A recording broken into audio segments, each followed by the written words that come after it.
우크라이나와 러시아 전쟁이 지금 1년 반이 이제 되어 갑니다. 최근에 젤렌스키 대통령은 그 러시아가 불법으로 점령한 이 동부 지역에 대한 대반격을 해서 빼앗겼던 땅을 찾겠다고 그렇게 말했습니다. 지금 이제 대반격을 시작했다고 이제 볼 수 있습니다.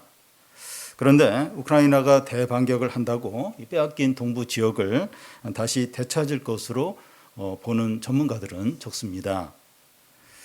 그런데 이 우크라이나 입장에서는 이렇게 하지 않을 수 없는 이유가 이 전쟁이 1년 이상 지속이 되니까 서방 국가들과 미국이 이제 군사적인 지원을 하는 것에 이제 피로감을 느껴서 이제 중단할 수도 이제 있는 겁니다. 그래서 뭔가 이제 성과를 내기 위해서 대반격을 이제 하고 있다고 볼 수 있습니다. 우크라이나와 러시아는 전쟁 중이고 그 다음 전쟁이 일어날 가장 가능성이 높은 지역이 대만과 중국이라고 할 수 있습니다. 그런데 이 군사 전문가들은 대만과 중국 사이에 전쟁이 일어나면 한반도에서도 전쟁이 일어날 가능성이 많다고 말합니다. 미국이 이제 대만에 신경을 쓰지 못하도록 하기 위해서죠. 중국이 대만을 침공할 때 한반도에서 전쟁이 일어날 가능성은 적다 하더라도 그 가능성이 없는 건 아닙니다. 우크라이나와 러시아 전쟁도 처음에는 가능성이 적다고 했는데 전쟁이 일어났던 것처럼 한반도도 그럴 수 있는 겁니다. 한국은 중동과 이제 러시아와 인접해 있고 이 세계에서 가장 위험하고 불안정한 북한과 국경을 맞대고 있습니다. 한반도는 미중 갈등과 또 사회 진영과 민주 진영이 이제 그 맞부딪히는 그런 지점에 있습니다.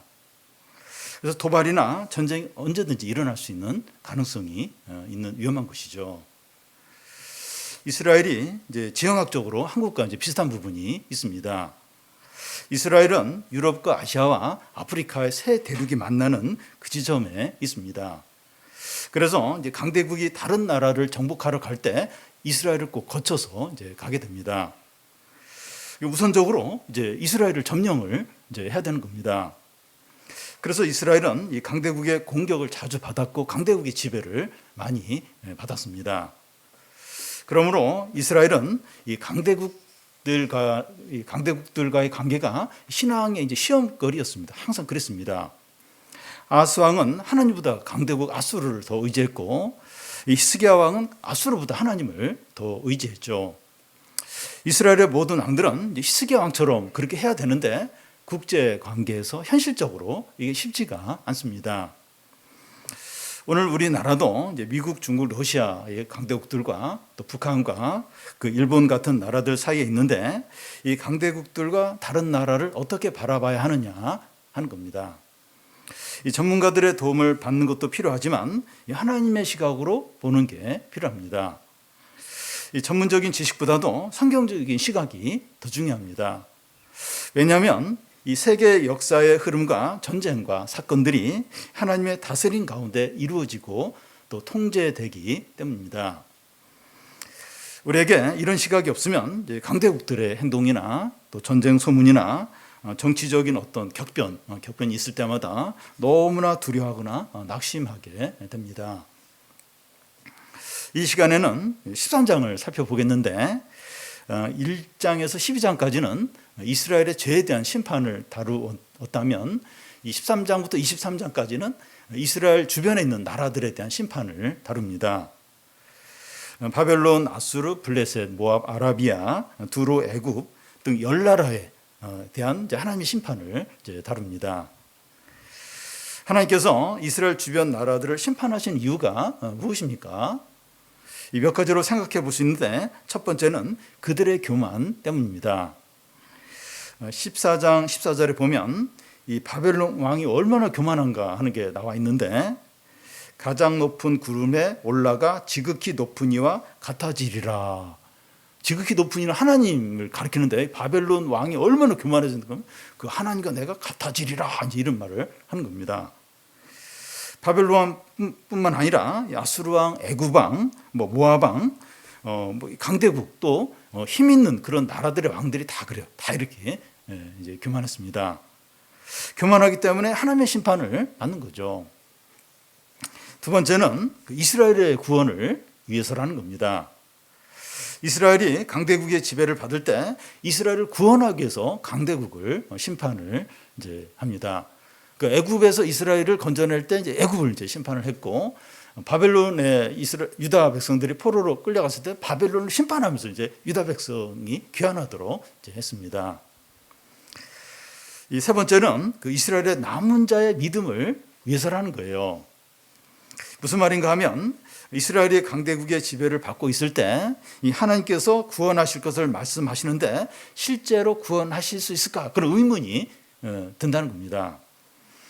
그런데 강대국들이 하나님의 말씀대로 심판을 받는 걸 보면서 남은 자들이 소망을 갖고 인내를 이제 한다는 거죠. 역사적으로 이제 강대국들이 몰락하고 무너지는 것을 보면서 하나님께서 세상을 다스리시고 심판하고 구원하신다 하는 확신을 갖게 됩니다. 오늘 말씀을 통해서 세계를 강대국 중심이 아니라 하나님의 중심으로 바라보는 세계관을 가지시기를 바랍니다. 13장에서 그 23장까지는 그 열국에 대한 심판을 다루는데 이 첫 번째 나라가 바벨론이에요. 이 바벨론에 대한 심판은 그 13장에서 14장 23절까지 다룹니다. 이 시간에는 바벨론 심판의 서론에 해당하는 1절부터 8절까지만 보겠습니다. 오늘 말씀은 세 부분으로 나눌 수 있는데 그 1절에서 3절까지는 이 바벨론 공격을 위한 용사들을 소집하는 내용이고, 또 4절, 5절은 4절부터 5절까지는 이 소집한 이 군대의 어떤 모습들을 묘사를 하고 있고, 또 6절에서 8절까지는 여호와 나라의 공포를 다룹니다. 먼저 이 바벨론 공격을 위한 용사들의 소집을 살펴보겠습니다. 1절을 보면 아모스의 아들 이사야가 바벨론에 대하여 받은 경고라. 바벨론은 느부갓네살 2세 때가 전성기를 이루는데 성경에 나오는 느부갓네살이 바로 이제 느부갓네살 2세를 가리킵니다. 느부갓네살 왕은 아수르와 시리아와 예루살렘과 아라비아와 블레셋과 애굽의 일부 지역을 정복해서 그 넓은 지역을 다스리게 됩니다. 이 바벨론은 그 아수르와 다르게 국가 체계를 갖추고 문화와 문명을 아주 발전시킨 나라입니다. 아수르는 그냥 깡패 집단이라면 바벨론은 아주 세련된, 깡패긴 깡패인데 아주 세련된 문화를 발달시키고 문명을 아주 이렇게 번영을 이룬 그런 이제 나라입니다. 그 이라크 북부 지역에 바벨론 유적이 남아 있는데 이 발굴이 30% 정도 됐는데 발굴하면서 고고학자들이 놀라는 거예요. 그 이제 발굴한 것들을 이제 여러 박물관에 전시를 하는 거 대단한 어떤 그런 문명을 가진 나라였습니다. 이 바벨론 성벽의 길이가 수십 킬로에 이제 이르고, 또 성벽의 높이가 14m예요. 또 삼중벽으로 되어 있고, 그 성벽 위 얼마나 넓은가 하면 사륜마차, 그러니까 말 4마리가 이끄는 그 마차가 두 개, 그러니까 8마리가 지나갈 정도로 그 성벽도 아주 이렇게 위도 넓었습니다. 바벨론은 비가 거의 오지 않지만 유프라데스 강과 티그리스 강에 이제 강물을 끌어들여서 이제 농사를 짓게 되는데 이 관계 시설을 아주 과학적으로 잘한 거예요. 그래서 막 이렇게 풍년이 들고 또 그 농산물들을 수출할 정도로 비도 안 오는데 그 강물을 끌어들여 가지고 농사를 너무나 이제 과학적으로 잘 지은 겁니다. 그리고 그 당시 고대 7대 불가사의 중에 하나인 공중정원을 이렇게 만들었는데 지금은 없어요.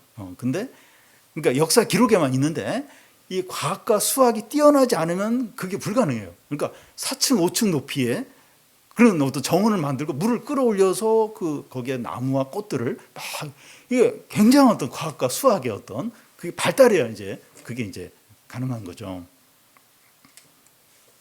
바벨론은 이 군사력도 강했지만 이 법률과 경제와 예술과 수학과 문명과 문화를 찬란하게 발전시키고 꽃피운 나라입니다. 그래서 이 세계에 대해서 강력하고 매력적이고 큰 영향을 끼친 거죠. 그러니까 이게 싸움만 잘하고 이러면 영향을 못 줘요. 근데 이 문명도 발달되고 또 세련되고 또 이러니까 이제 큰 영향. 그러니까 그 요한계시록에 보면 노마가 멸망할 거다. 이걸 이제 바벨론이 멸망한다. 그러니까 이게 굉장히 이 바벨론이 노마와 이렇게 비교할 정도로 굉장히 모든 게 참 뛰어났던 그런 나라입니다. 그런데 이 바벨론의 이 번영이 오래가지 못해요. 70년 만에 고레스와 페르시아에게 함락을 당하고 역사에서 사라집니다. 그 대단한 나라가 70년 번성하고 그냥 사라져 버린 거예요. 이사야가 바벨론에 대한 심판을 선언할 때 그 아수르가 실세였고 이 바벨론은 잠재적인 어떤 슈퍼파워의 어떤 그런 나라였습니다.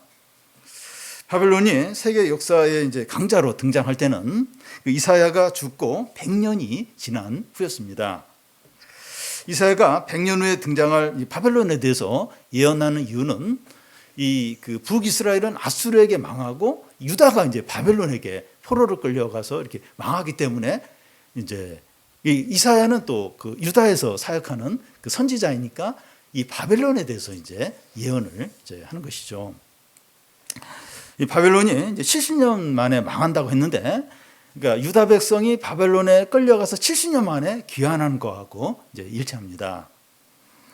이사야가 이 바벨론의 멸망뿐만 아니라 아수르와 이 블레셋 등의 멸망을 예언하는 이유는 이제 그런 나라가 망하게 된 것은 단지 강대국끼리 전쟁을 해서 전쟁이 패해서 이렇게 망하는 것이 아니라 하나님의 다스림인 것을 이렇게 알도록 하기 위해서입니다. 그러니까 겉으로 볼 때는 서로 싸워서 강대국이 또 조금 약한 나라를 이겨서 그래서 막 무너지는데 그게 진정한 원인이 아니라 하나님의 다스림을 통해서 이런 일이 일어난다는 거죠. 그러니까 그래서 바벨론에 대해서 예언을 하는 거예요. 이렇게 망한다.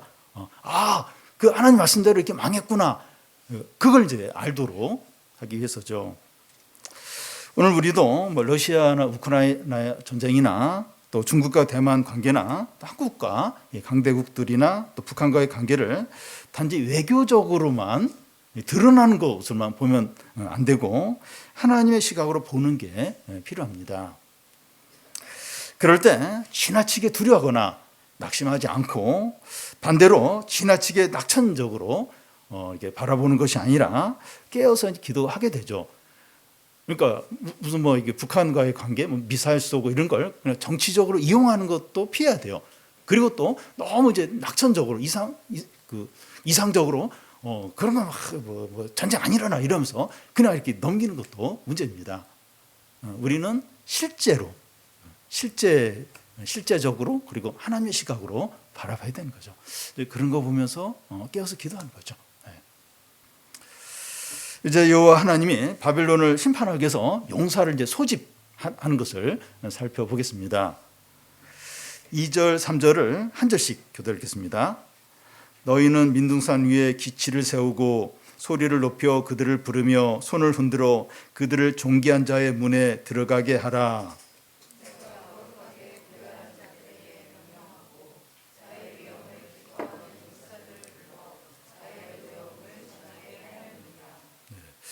너희는 민둥산 위에 기치를 세우고 하는데 이 민둥산이라는 건 나무가 없는 산을 가리킵니다.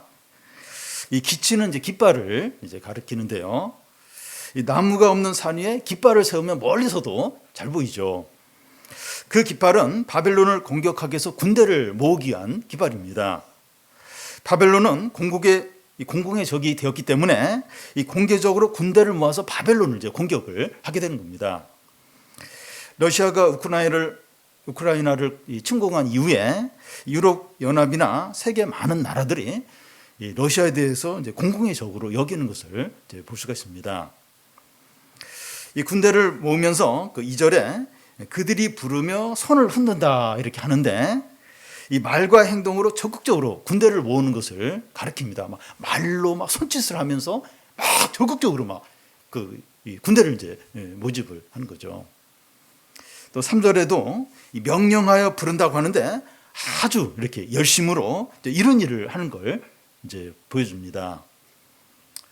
누구를 이렇게 부르고 명령을 이제 합니까? 이 거룩하고 구별된 자들이에요. 여기서 이제 그 구별된 자들이라고 하는 것은 예비된 자를 말합니다. 이 바벨론을 멸망시켜서 준비된 자들이 있죠. 그들은 용사들로 이 일을 위해서 준비되었다는 겁니다. 그들이 이제 어떤 일을 이제 하는가 하면 이 하나님의 노여움을 전하는 것인데 어떤 식으로 하는가 하면 존귀한 자의 문에 들어간다는 겁니다. 여기서 존귀한 자의 문은 이 바벨론 성의 그 성문을 이제 가리켜요. 이 바벨론 성문을 들어간다고 하는 것은 바벨론을 정복하는 것을 이제 의미합니다.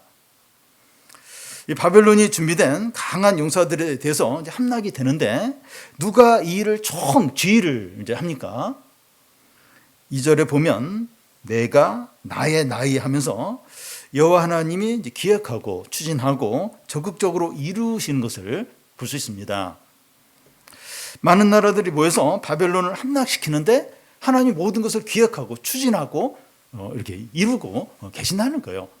그러니까 보이는 건 뭐 많은 나라가 전쟁을 해요. 근데 이걸 누가 기획하느냐, 누가 추진하느냐? 여호와 하나님이 이 모든 것을 추진을 하신다는 겁니다. 이런 일은 이제 하나님께서 아수르를 통해서 북이스라엘을 침공할 때도 똑같이 그렇게 했습니다. 앞에 그 10장 5, 6절 그 앞부분까지 보면 아수르 사람은 하 있을진저 그는 내 진노의 막대기요 그 손의 몽둥이는 내 분노라 내가 그들을 보내어 경건하지 아니한 나라를 치게 한다고 했습니다.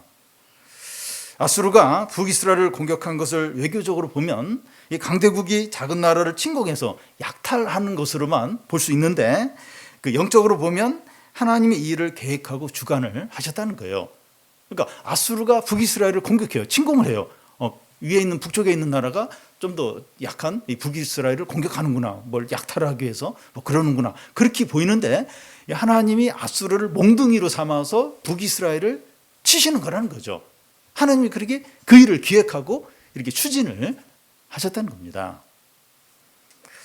우리가 하나님의 시각으로 세계를 바라보지 않으면 이 북한이 미사일을 쏘거나 중국이 어떤 위협적인 막 그런 말을 하고 어떤 그런 우리를 압박하는 어떤 정책을 쓸 때 지나치게 두려워하게 되죠. 그래서 뭐 또 이제 막 그런 조짐이 있어요. 또 뭐 이렇게 뭐 이렇게 한국 문화 이렇게 차단시키고 또 뭐 여러 가지 경제적인 제재를 이제 그럴 때 이렇게 사업하는 분들, 수출하는 분들은 너무 두렵죠. 반대로 이런 것들을 무시하면서 너무 또 낙관적으로 이제 지낼 수 있는 거예요. 그러니까 이 하나님의 시각으로 안 보면 지나치게 두려워하든지 아니면 그걸 이렇게 아니 무시하고 괜찮아 그러면서 그냥 이렇게 낙천적으로 지내든지 이제 그럴 수 있는 겁니다. 우리가 왜 이 국제 문제에 관심을 갖고 기도해야 됩니까? 왜 관심을 가져야 돼요? 왜 기도를 해야 됩니까? 만약에 전쟁이 일어나면 그런 일이 일어나면 안 되지만 만약에 전쟁이 일어나게 되면 우리의 노력과 의지와 상관없이 모든 걸 잃어버리게 돼요. 모든 게 바뀌게 됩니다. 우크라이나 주민들이 러시아가 침공한 전과 후가 어떻게 다른가 이야기를 하는데 모든 게 바뀌었다는 거예요. 가족의 어떤 가족 일상생활들, 가족과의 관계 모든 게 바뀌었고 많은 걸 잃어버리고 이게 뭐 완전히 달라져 버린 거죠. 그리고 이 강대국이나 외부의 어떤 강한 세력에 의해서 큰 변화가 찾아왔을 때 그런 일이 있어요. 뭐 천재지변이 일어나든지 경제적인 위기가 찾아오든지 무슨 뭐 전염병이 돈다든지 뭔가 이제 어떤 큰 어떤 변화가 찾아왔을 때 이 하나님께서 이 모든 상황을 다스리고 주관하신다 하는 믿음이 없으면 너무 두렵죠. 낙심하고 부정적이 되게 됩니다. 요즘은 진짜 그래요. 불안해. 그 사진 영상 뉴스에서도 보셨지만 미국 뉴욕이 막 붉은 온 하늘이 캐나다에서 그 불이 어느 정도 그 많이 났는가 하면 막 미국 전역이 그렇게 막 하늘이 뿌열 정도로 그러니까 언제 무슨 어떤 재난이 일어날지 무슨 어떤 위기가 찾아올지 걱정이 될 정도로 요즘은 그런 일이 너무 자주 일어나는 거예요. 근데 하나님이 다스리시고 주관하신다 이 믿음이 없으면 그때마다 깜짝 놀라는 거예요. 한 주, 2주 전인가요? 그 경보 막 이렇게 울리고 막 문자 왔을 때 뭐 자세한 내용도 아니고 뭐 실제 상황이다 이러면서 그러니까 두려운 거예요. 두려움. 무슨 일이 일어날지. 그게 그냥 이렇게 어떤 그런 걸로 그냥 끝났지만 실제로 어떤 그런 게 일어날 수도 있는 거예요. 전혀 안 일어난다. 그런 일 없다. 누가 그걸 보장을 합니까? 예. 그러니까 참 이렇게 두려운 거예요. 무슨 뉴스를 듣고 무슨 소문을 들으면 다 걱정이 되는 겁니다. 하나님이 다스리신다. 하나님 주관하신다. 이 믿음이 없으면 지나치게 두려워하고 막 우울증에 걸릴 수도 있고 반대로 완전히 무시하고 그냥 이렇게 뭐 낙천적으로 막 또 그렇게 지낼 수도 있고 그게 아니죠. 그래서 다 이런 믿음이 있어야 되죠. 다음은 이 소집된 군대에 대한 묘사입니다. 4절, 5절을 한 절씩 교독 읽겠습니다. 산에서 무리의 소리가 나며 많은 백성의 소리 같으니 곧 열국의 민족이 함께 모여 떠드는 소리라. 만군의 여호와께서 싸움을 위하여 군대를 검열하심이로다.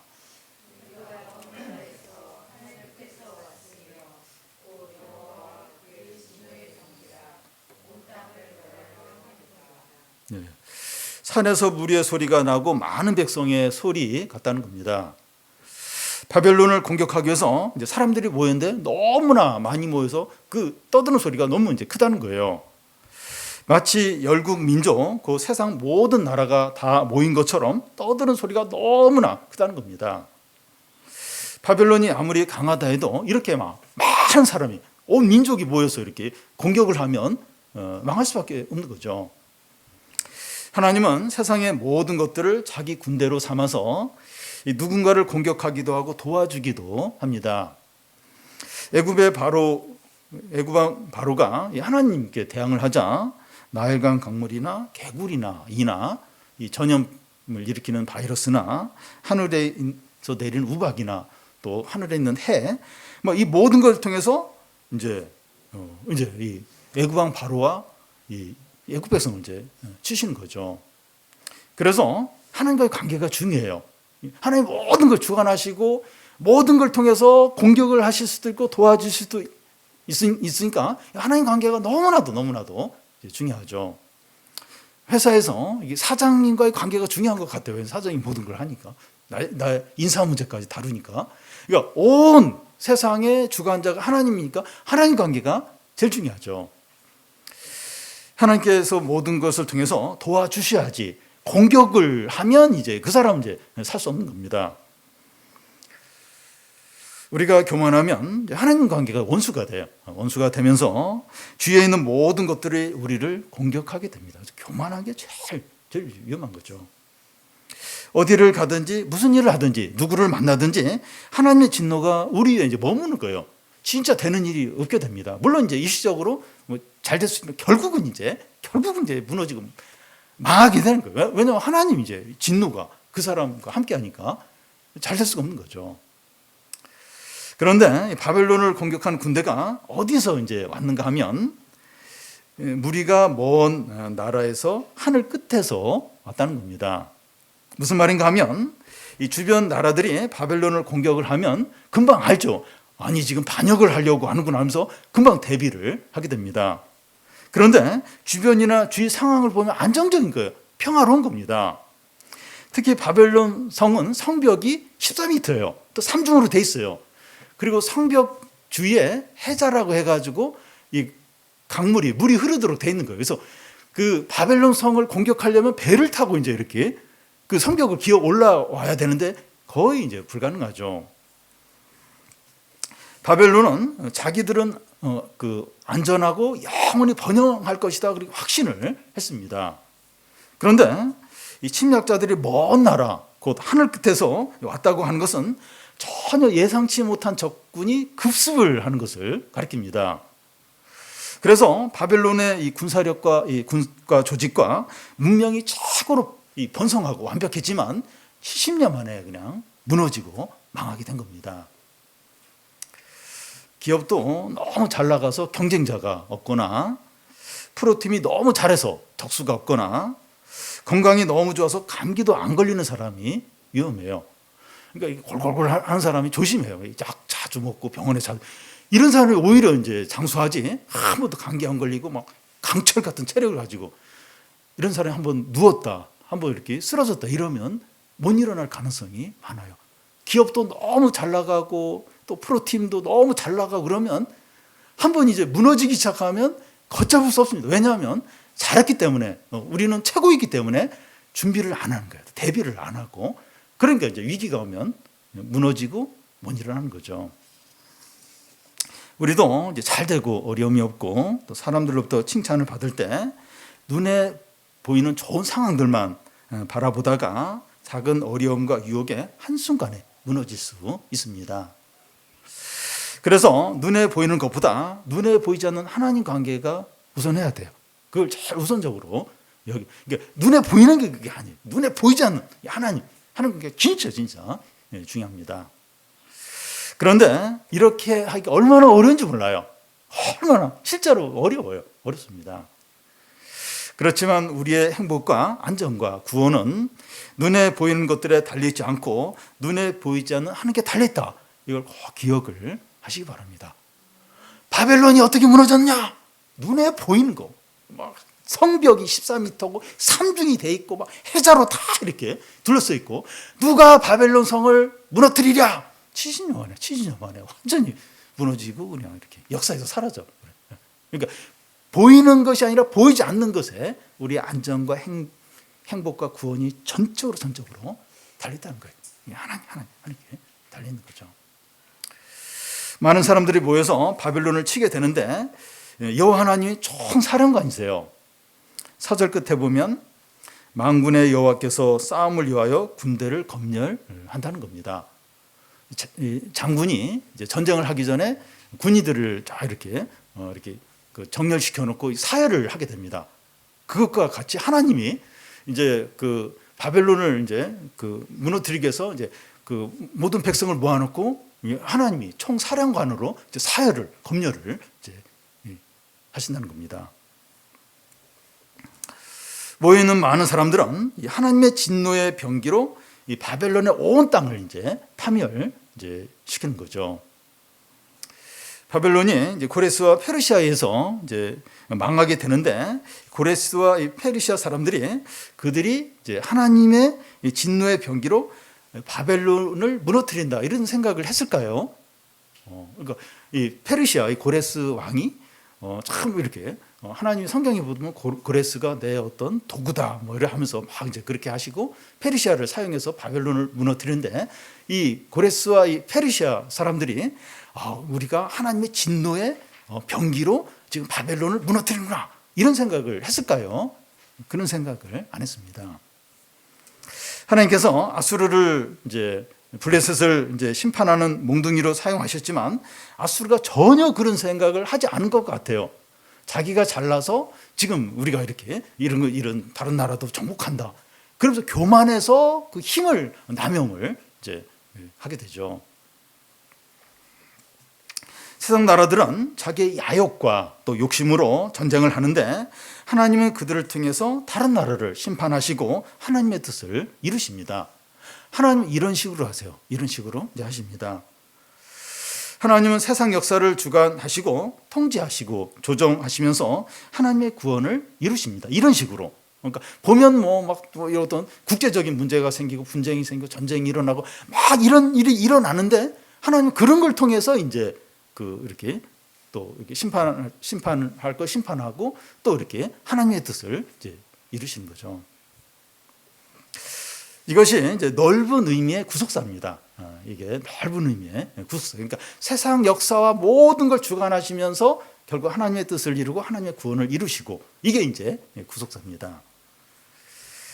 그래서 이 세상에서 어떤 큰 일이 일어나고 우리 사회에서 일어나면 안 되는 일이 일어나고 또 우리의 삶에 절망적인 일이 일어나더라도 하나님의 이 구속사에서 벗어나서 일어나는 법이 없습니다.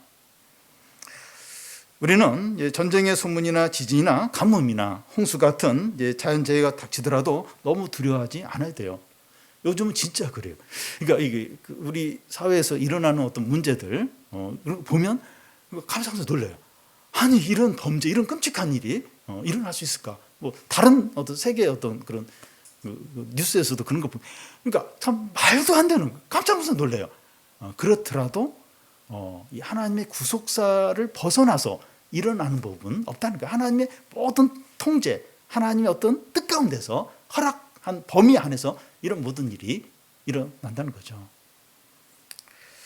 하나님의 다스림과 통제 아래 있기 때문에 우리는 지나치게 두려워하거나 낙심하지 않는 겁니다. 그러니까 참 뉴스나 어떤 소문들을 들으면 너무 힘들어요. 너무 불안해요. 너무 걱정이 돼요. 근데 크리스찬들은 그런 부분에 두려워하거나 걱정하지 않아야 된다. 왜냐하면 하나님의 통제하에, 하나님의 다스림 가운데 이런 모든 일들이 일어나기 때문입니다. 우리는 아무리 부정적이고 절망적이고 두려운 일을 당하더라도 하나님의 다스림과 인도와 구원을 확신하시기를 바랍니다.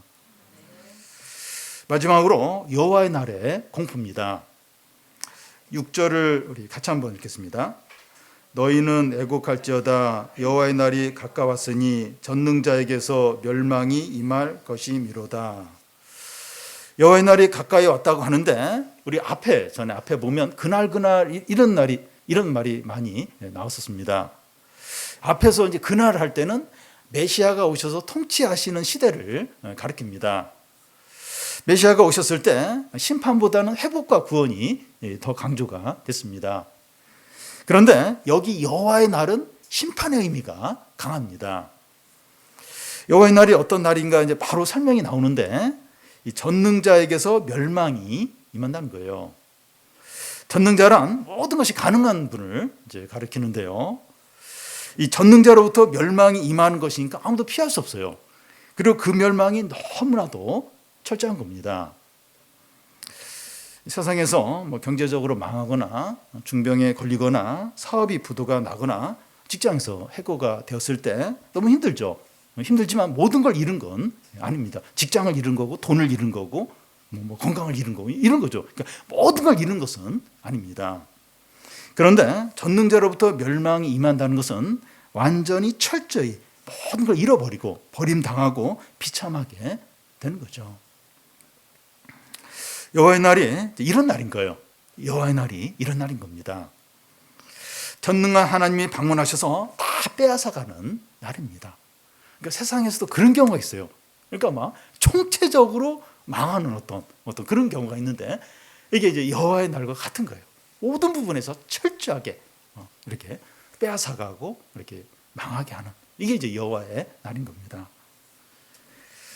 엘리 대장의 집안에 일어난 일처럼 엘리 두 아들이 전쟁에서 죽고 여호와께가 빼앗겠다는 소식을 듣고 엘리 대장은 의자에서 뒤로 자빠져서 목뼈가 부러져서 죽고 또 엘리의 며느리는 아들을 낳으면서 죽습니다. 온 집안이 그냥 완전히 망하는 거죠. 사울 왕의 최후도 이제 비슷한데요. 이 블레셋과의 전쟁에서 크게 패하면서 사울과 세 아들이 죽어요. 그리고 그 시체를 성벽에 이제 그 블레셋 사람들 매달아 놓습니다. 그러니까 죽어서까지도 이제 치욕을 당하게 이제 된 겁니다. 이런 여호와의 날이 가까이 오니까 이제 애곡을 이제 하라는 겁니다. 이 애곡하면 소망이 있어요. 이렇게 울며 부르짖으면 소망이 있습니다. 하나님이 불쌍히 여겨주시고 은혜를 베풀어 주실 수 있기 때문이죠. 아무리 막 이렇게 절망적이 할지라도 이렇게 하나님 앞에 나와서 울면서 부르짖으면 소망이 있습니다. 아무리 상황이 어렵고 절망적이고 암담하더라도 하나님께 나와 부르짖고 기도하면 빛이 비쳐요. 길이 열릴 수 있습니다. 여호와의 날이 얼마나 이제 공포스러운 날인가 더 이제 설명이 나오는데요. 7절, 8절을 한 절씩 교독하겠습니다. 그러므로 모든 손에 힘이 풀리고 각 사람의 마음이 녹을 것이라.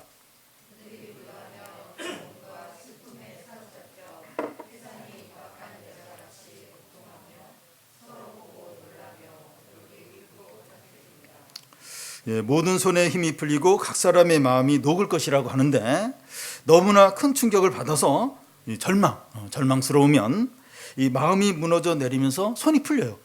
물건을 들고 있다가 놓치고 다리에 힘이 쭉 빠지면서 주저앉게 됩니다. 세월호 사고나 이태원 참사 같은 그런 사고로 인해서 자녀가 사망했다는 그런 소식을 들을 때 부모의 마음이 무너지죠. 다리가 풀리면서 주저앉게 됩니다. 이런 고통을 당한 자들은 놀라고 괴로워하고 슬픔에 사로잡히게 되는데 해산이 임박한 여자의 고통과 같다는 겁니다. 세상에서 가장 고통스러운 경우가 해산하는 고통인데 그들의 그 날의 고통이 그와 같다는 겁니다. 가장 고통스러운 그런 고통이 임한다는 겁니다. 그리고 서로 보고 놀라며 얼굴이 붉을 것 같다 하는데 일반적으로 힘들 때 서로 만나면 위로가 돼요. 그러니까 힘들 때 서로 만나면 이렇게 위로를 받으면서 힘을 얻게 됩니다. 그런데 그날에는 서로 만났을 때 각 사람의 상태가 너무 고통스럽고 비참하기 때문에 서로 만나면 더 충격을 받고 공포에 휩싸이게 된다는 겁니다. 그러니까 좀 위로를 받으려고 만났는데 그 상대방이 더 비참한 거예요. 더 고통. 그래서 오히려 막 그 슬픔과 고통을 이렇게 떠안으면서 더 괴로워하고 더 비참하게 된다는 거예요. 패닉 상태에 빠진 거죠. 조금의 안식이나 평안이나 기쁨이나 은혜가 전혀 없는 겁니다. 여러분, 하나님께서 누군가에게 이 진노를 하실 때 마음의 평안과 안정과 기쁨과 만족을 빼앗아가고 불안과 두려움과 공포와 분노가 가득하게 합니다. 돈도 있어요. 일도 잘 되고 원하는 대로 했고 사람들로부터 인정을 받는데 평안과 기쁨과 은혜가 없는 거예요. 눈앞에 큰 어려움도 없는데 마음이 지옥 같은 겁니다. 이게 진짜 이게 최악인 거예요. 그러니까 뭐가 어려움이 있어서 그걸로 이제 힘들면 어려움, 어떤 고통이 그걸로 어떤 면에서 제한이 돼요. 그것 때문에 이렇게 고통. 근데 어려움이 없는데 마음이 너무나 힘든 거예요. 지옥 같은 거예요. 너무나 괴로운 거예요. 너무 불안한 거예요. 은혜가 하나도 없는 겁니다. 이게 이제 최악인 거죠. 이게 너무나 큰 고통이죠.